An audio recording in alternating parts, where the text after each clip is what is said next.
നമസ്കാരം. എല്ലാ സജ്ജനങ്ങൾക്കും സന്ധ്യാദീപത്തിലേക്ക് സ്വാഗതം.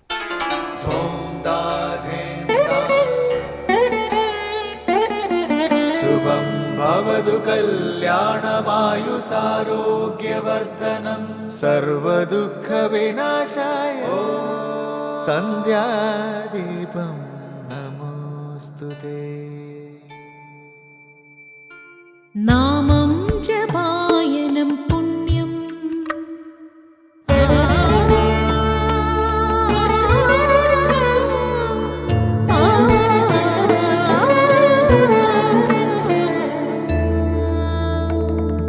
നാമം ജപായനം പുണ്യം നിരുപമദീപാങ്കുരം പോലെ സ്വരശ്രുതിലയവരമതുലം ദീവാങ്കണം മോക്ഷ സംഗീതസാരം നീളും വഴിത്താരയിൽ ജീവതാരം മന്ത്രാലാപം മായാവിൻ നിൻ പ്രസാദം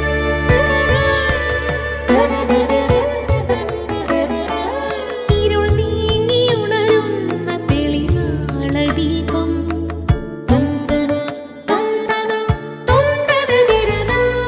ഇരുൾ നീങ്ങിയുണരുന്ന തെളിനാളദീപം പ്രണവാമൃതം ചൊരിയുന്ന ദീപം ദീപം ദീപം ദീപം ദീപം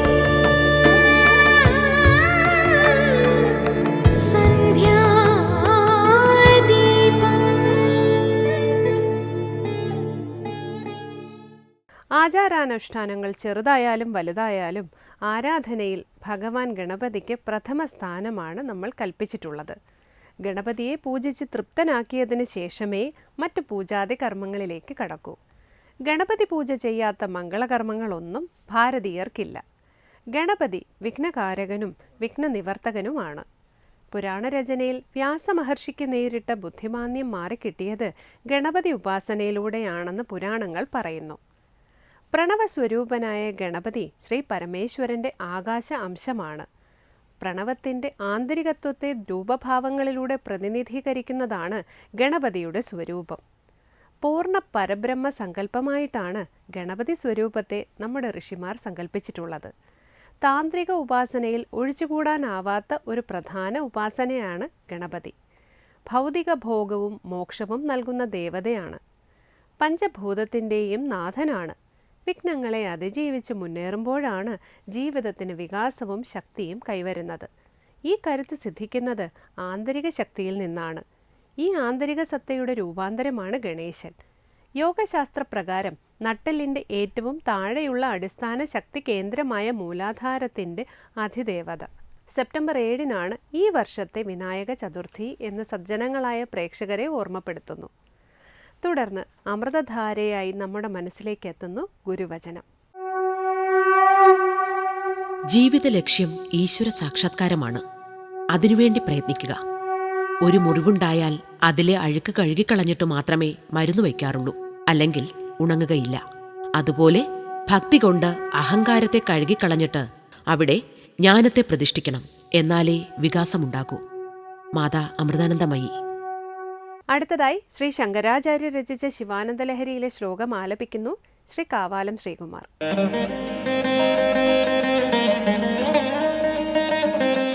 करस्थे हेमाद्रौ गिरिशनिकडस्थे धनपदौ गृहस्थे स्वर्भुजामरसुरभिचिन्तामणिगणे शिरस्थे शीतांशौ चरणयुगलस्थेऽखिलशुभे कमर्थं दास्येऽहं भवतु भवदर्थं मम मनः.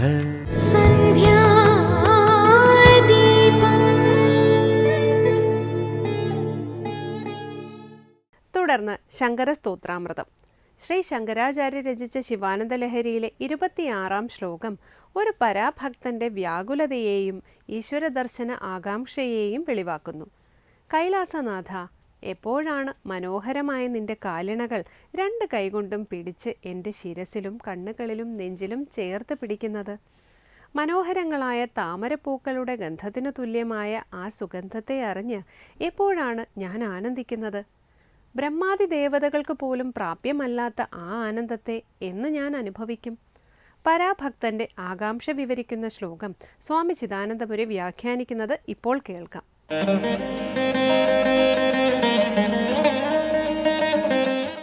ശാങ്കരകൃതികളിൽ ശിവാനന്ദ ലഹരിയിൽ 26-ാമത്തെ ശ്ലോകമാണ് നമ്മൾ ശ്രദ്ധിച്ചുകൊണ്ടിരിക്കുന്നത്. അവിടെ ഒരു പരാഭക്തൻ്റെ വ്യാകുലതയെയും ഈശ്വര ദർശനാകാംക്ഷയെയും ഒരുപോലെ വെളിവാക്കുന്നൊരു ശ്ലോകമാണ്. അല്ലയോ ഗിരിയിൽ ശയനം ചെയ്യുന്നവനെ, ഗിരി പർവ്വതമാണ്, ഹിമാലയ പർവ്വതം. ഹിമാലയത്തിൽ ഉത്തുംഗമായ കൈലാസത്തിൽ ശയനം ചെയ്യുന്നവൻ ഗിരിശൻ.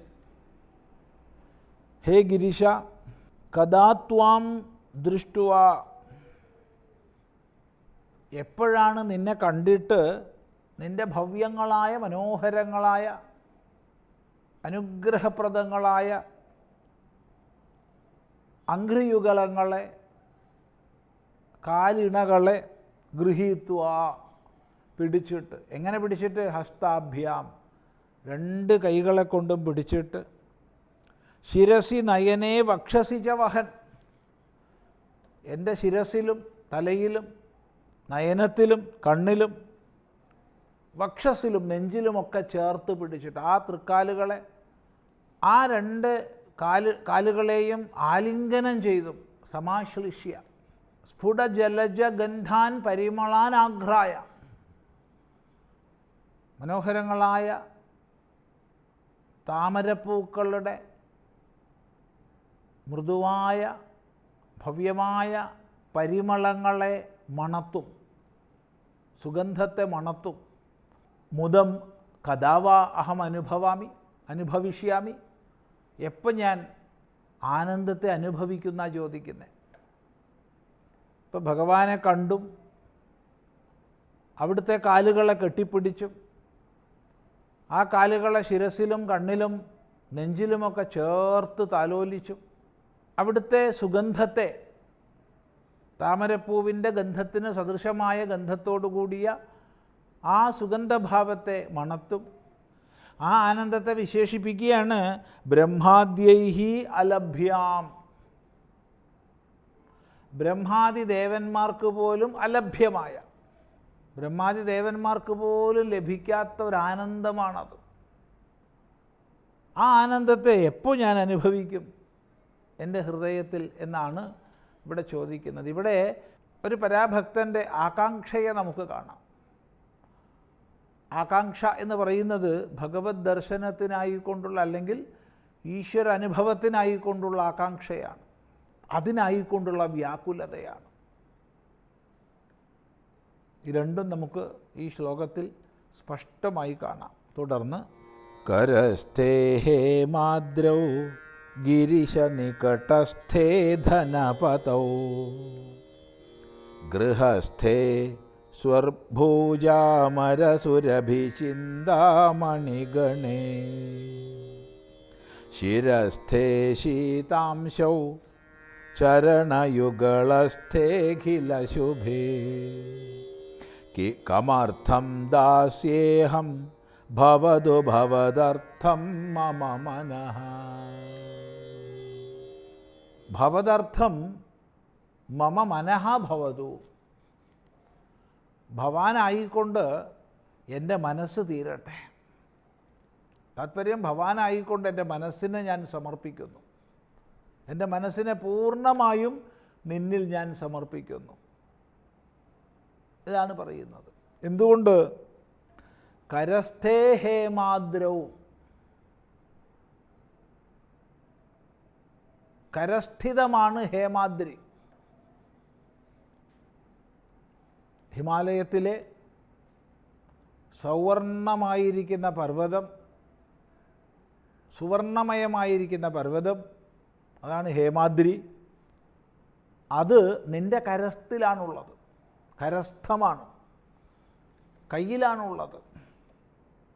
ഹേ ഗിരീശ, അല്ലയോ ഗിരിയിൽ പർവ്വതത്തിൽ ശയനം ചെയ്യുന്നവനെ, ഹിമാലയത്തിൽ നിവസിക്കുന്നവനെ പരമശിവ, നികടസ്ഥേ ധനപദൗ, നികടസ്ഥനാണ് ധനപതി,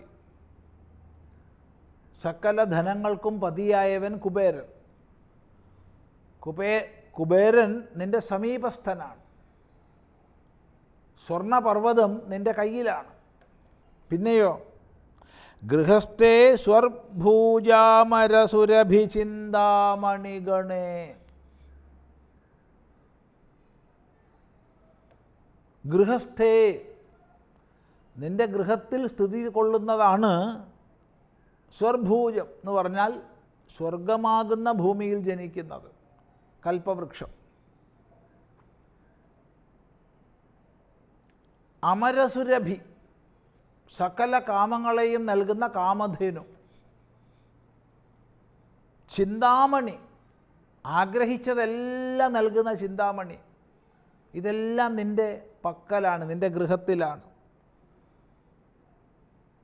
പോരെങ്കിൽ ചന്ദ്രനും, എല്ലാ ശുഭത്തെയും പ്രദാനം ചെയ്യുന്ന എല്ലാം നിൻ്റെ പക്കലാണ്. ഇനി നിനക്കൊന്നും ആവശ്യമില്ല. അതുകൊണ്ട് ഞാൻ എന്ത് തരും നിനക്ക്? ഈ ചിന്തയാണ് എൻ്റെ മനസ്സ് നിനക്കിരിക്കട്ടെ എന്നുള്ള തീരുമാനത്തിലേക്ക് എത്തിക്കുന്നത്. ഈ ഭാഗം നമുക്ക് തുടർന്ന് ചിന്തിക്കാം. അടുത്ത പ്രാവശ്യമാവട്ടെ.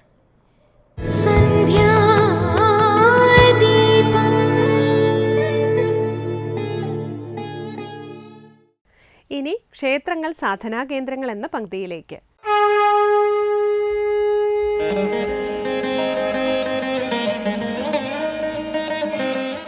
ഒരു വിഗ്രഹമാകുന്ന ഉപാധിയിലേക്ക് ഈശ്വരനെ എങ്ങനെ സമ്മേളിപ്പിക്കുന്നു, അല്ലെങ്കിൽ ഈ പ്രപഞ്ചത്തിൽ മുഴുവൻ നിറഞ്ഞു നിൽക്കുന്ന ഈശ്വരനെ എങ്ങനെ സംയോജിപ്പിക്കുന്നു എന്നുള്ളതാണ് കഴിഞ്ഞ അധ്യായത്തിൽ നമ്മൾ ചർച്ച ചെയ്തത്.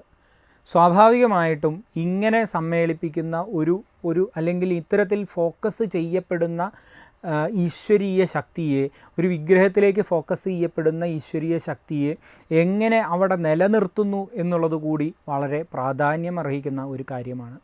നമുക്കറിയാം, ഒരു ക്ഷേത്രം എന്ന് പറയുന്നത് വളരെ സംവിധാനം ചെയ്യപ്പെട്ടിട്ടുള്ള ഒരു വാസ്തുഘടന കൂടിയാണ്. വളരെ കൃത്യമായി നമ്മളൊരു ക്ഷേത്രത്തിലേക്ക് പ്രവേശിക്കുമ്പോൾ ഏറ്റവും പുറത്ത് ഒരു പുറം മതിൽ, അതിനൊരു ഗോപുരമുണ്ടാകും. അതിനകത്തേക്ക് ചെല്ലുമ്പോൾ ഒരു മതിൽക്കകം, അതിനൊരു വലിവട്ടമുണ്ടാകും. അതിനപ്പുറത്തൊരു നാലമ്പലം എന്ന് പറയുന്ന ഘടന, അകത്തെ വലിവട്ടം. അതും കഴിഞ്ഞ് അകത്തേക്ക് ചെല്ലുമ്പോൾ ഒരു ശ്രീകോവിൽ നമുക്ക് കാണാം. ശ്രീകോവിലിനകത്തൊരു ഇടനാഴി ഉണ്ടാവും. ഇടനാഴിക്കകത്ത് ഗർഭഗൃഹം എന്ന് പറയുന്നൊരു സ്ഥലത്താണ് പീഠത്തിൽ വിഗ്രഹത്തെ പ്രതിഷ്ഠിച്ചിരിക്കുന്നത്.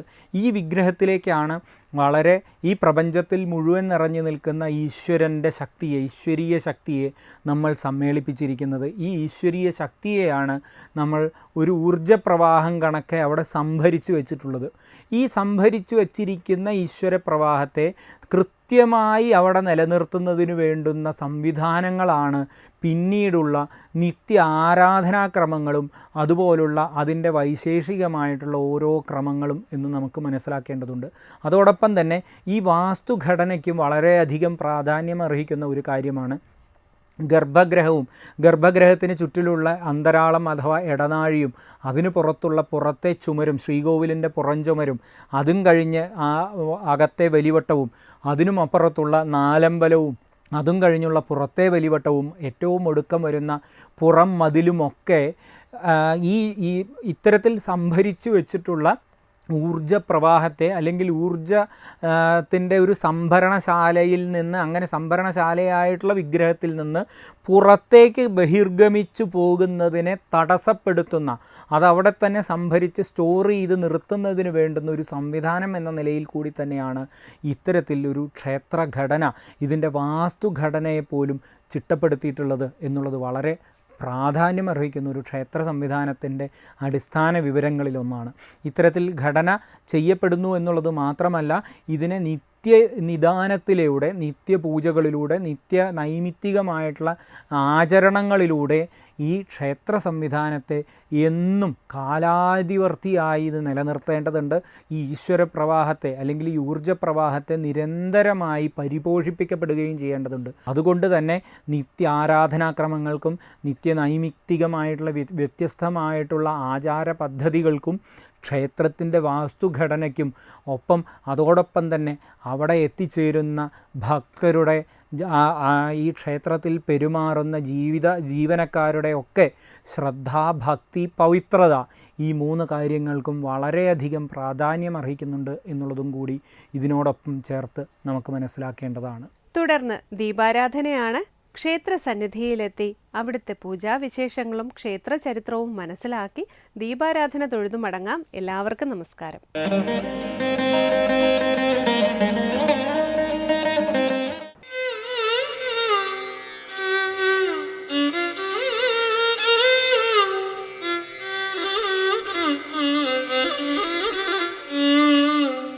പൗരാണികമായ ആചാരാനുഷ്ഠാനങ്ങളിലൂടെ ഭദ്രകാളി പൂജയുടെ അനന്തമായ ആത്മീയ അനുഭവങ്ങൾ നിറഞ്ഞു നിൽക്കുന്ന ക്ഷേത്രമാണ് ചിറയിൻകീഴ് ശ്രീ ശാർക്കര ഭദ്രകാളി ക്ഷേത്രം.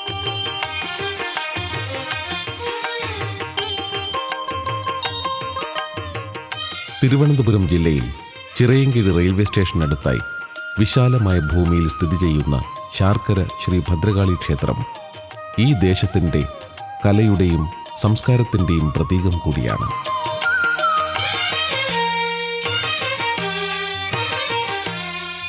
കലയുടെ കേദാരഭൂമിയായ ചിറയിൻകീഴിലെ മണ്ണിലെ മനുഷ്യരെ ജാതിമത ചിന്തകൾക്കപ്പുറം നിത്യവും വിശുദ്ധവുമായ ആത്മസ്വരൂപങ്ങളായ മനുഷ്യരാണ് തങ്ങളെന്ന് തിരിച്ചറിയിപ്പിച്ചത് തലമുറകളായി മാതൃകാപരമായ ആചാരാനുഷ്ഠാനങ്ങൾ നിലനിൽക്കുന്ന ശ്രീ ശാർക്കര ഭദ്രകാളി ക്ഷേത്രം തന്നെയാണ്.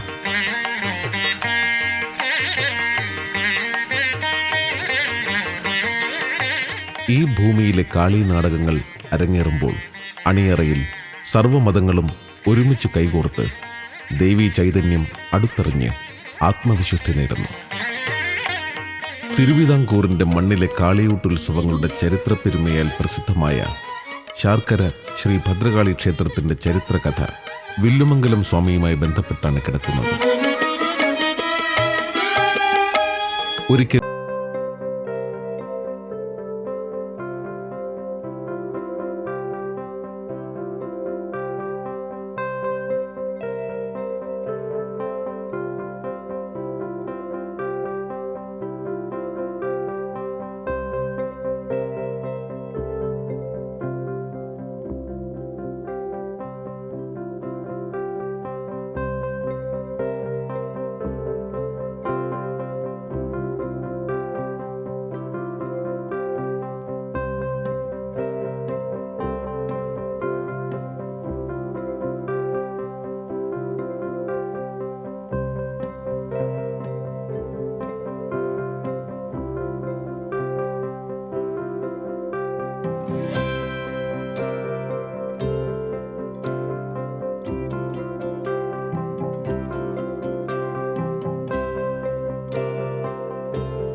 ശ്രീ ശാർക്കര ഭദ്രകാളി ക്ഷേത്രത്തിൽ പ്രാചീന കാലം തൊട്ട് നിലനിൽക്കുന്ന ഒരുപാട് ആചാരാനുഷ്ഠാനങ്ങളുണ്ടെങ്കിലും ഇവിടെ ദേവിയുടെ ഏറ്റവും വലിയ മഹോത്സവം കാളിയൂട്ട് മഹോത്സവം തന്നെയാണ്. ശാർക്കര കാളിയൂട്ടിൻ്റെ ചരിത്രം തുടങ്ങുന്നത് മാർത്താണ്ഡവർമ്മ മഹാരാജാവിൽ നിന്നാണ്.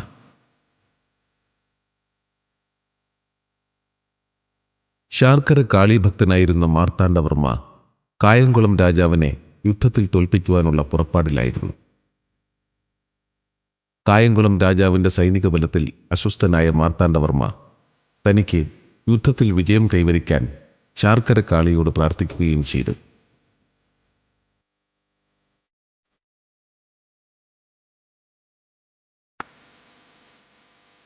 ദേവിക്ക് മുന്നിൽ കാളിയൂട്ട് ചടങ്ങുകൾ നേർച്ചയായി സമർപ്പിക്കാമെന്ന പ്രാർത്ഥനയിൽ പോകുന്ന മാർത്താണ്ഡവർമ്മ കായംകുളം രാജാവിനെ പരാജയപ്പെടുത്തുന്നു. അങ്ങനെ ദേവിയോടുള്ള ഭക്തിയാൽ മാർത്താണ്ഡവർമ്മ മഹാരാജാവാണ് ക്ഷേത്രത്തിൽ കാളിയൂട്ട് എന്ന ചടങ്ങ് തുടങ്ങിവെച്ചത്. പിന്നീടുള്ള തലമുറകൾ അത് ഏറ്റെടുത്ത് ഇന്നും വ്രതം നോറ്റ് പ്രദേശത്തെ സർവ്വമതസ്ഥരും ഒരേ ആത്മതാളത്തിൽ 9 ദിവസത്തെ ആചാരാനുഷ്ഠാനങ്ങളോടെ കാളിയൂട്ട് മഹോത്സവം നടത്തിവരികയും ചെയ്യുന്നു.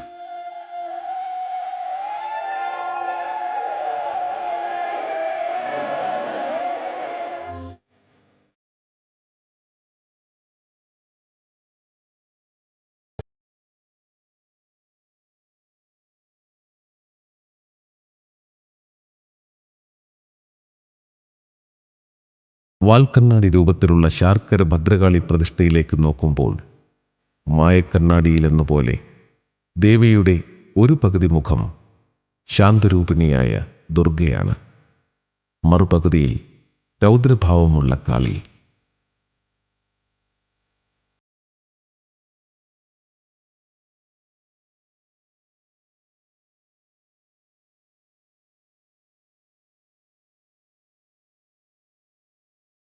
ദുർഗ വാത്സല്യാമൃതത്താൽ ഭക്തമനസ്സുകളെ ധന്യമാക്കുമ്പോൾ കാളി 1000 കൈകൾ ചൂണ്ടി ഉള്ളിലെ അഹങ്കാരത്തെ ഭസ്മീകരിച്ച് നന്മയുടെ ലോകങ്ങളിലേക്ക് നമ്മെ നയിക്കുന്നു.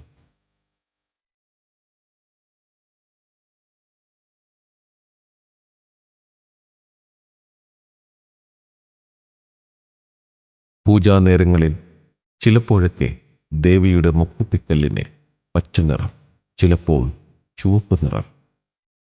ഇവിടെ ദേവി ദുർഗയും കാളിയുമായി മാറുന്നു.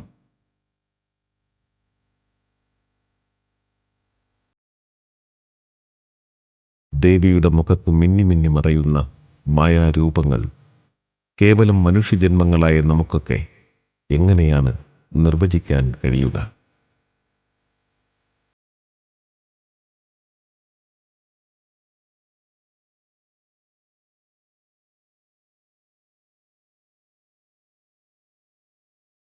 പറഞ്ഞറിയിക്കാൻ കഴിയാത്ത ഏതോ ഒരു ആനന്ദം ഉള്ളിൽ നിറയുമ്പോൾ അമ്മേ ദേവി, ഞാൻ തിരിച്ചറിയുന്നു, ലോകത്തിലെ ഏറ്റവും സ്വസ്ഥമായ ഇടം നിന്റെ തിരുസന്നിധി തന്നെയാണെന്ന്.